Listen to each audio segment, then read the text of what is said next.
São perturbações que se propagam pelo espaço sem transporte de matéria, apenas energia.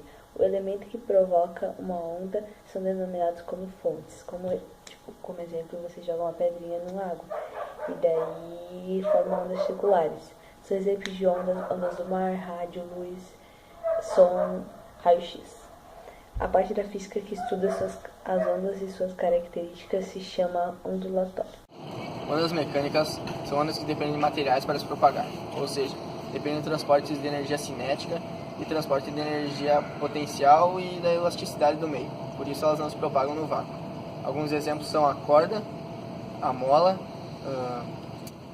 uma coisa batendo em líquido e sons. As eletromagnéticas são aquelas que resultam da liberação de energia elétrica e magnética em conjunto. As eletromagnéticas se propagam em dois campos distintos, uma elétrica e outra magnética. A sua principal diferença com a onda mecânica é que a onda eletromagnética ela se propaga no vácuo, podendo atingir uma velocidade de aproximadamente 300 metros por segundo. As eletromagnéticas são longitudinais, ou seja, direcionam-se conforme a vibração. Tipos de ondas eletromagnéticas: ondas de rádio, micro-ondas, infravermelho, luz visível, ultravioleta, raio-x e raios gamas. O que determina sua classificação é a frequência e oscilação com que são emitidas e seu comprimento. Quanto mais alta a frequência, menor o comprimento de uma onda. Na direção das ondas, existem três tipos: as unidimensionais, as bidimensionais e as tridimensionais. As unidimensionais são aquelas que têm como sentido um só, por exemplo, o movimento de uma corda ou o movimento de uma mola esticada. As bidimensionais são aquelas que se propagam através de uma superfície, exemplo, uma pedra jogada em um lago. E as tridimensionais são aquelas que se propagam em todas as direções, como o som e a luz. Existe também a propagação das vibrações das ondas, que são conhecidas como longitudinais e transversais. Para caracterizar as ondas, utilizamos as seguintes grandezas: a amplitude, que é a distância entre o ponto de equilíbrio, que é o repouso, até a crista. A crista indica o ponto mais alto, e máximo no caso, e o vale indica o ponto mínimo da onda. O comprimento, que é a distância de dois vales ou duas cristas sucessivas. A velocidade, que é representada pela letra V, e ela depende muito do meio de propagação. E se o meio de propagação muda, a velocidade muda também.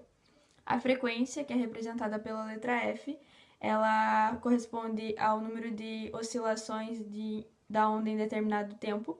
Ela não depende do meio de propagação, mas depende da frequência da fonte que a onda é produzida. E o período, que é o tempo de comprimento da onda, e a unidade de medida que é utilizada é o segundo. Uma onda se propagando em determinado meio, ao se deparar com um obstáculo, pode sofrer a reflexão, que significa que ela inverte o sentido da propagação. Ao sofrer uma reflexão, o comprimento da onda, a velocidade de propagação e a frequência da onda não se alteram. Um exemplo disso é quando uma pessoa está num vale e ela grita e consegue escutar, depois de alguns segundos, o eco da própria voz.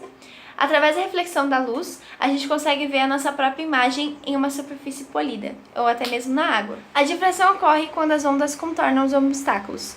É a difração que permite, por exemplo, que a gente escute quando uma pessoa está falando com a gente do outro lado de um muro. A interferência é quando duas ondas se encontram e ocorre uma interação entre as amplitudes.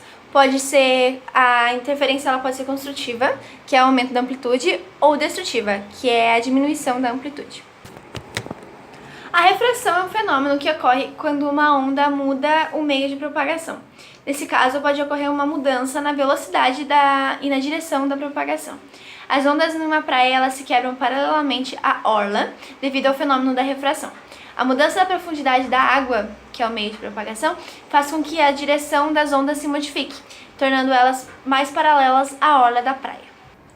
As ondas estacionárias ocorrem da superposição de ondas periódicas iguais e de sentidos contrários. Ao ocorrer uma interferência construtiva e destrutiva, apresentam pontos que vibram e outros que não vibram. Podemos produzir ondas estacionárias em uma corda com extremidades fixas, como, por exemplo, a corda de um violão.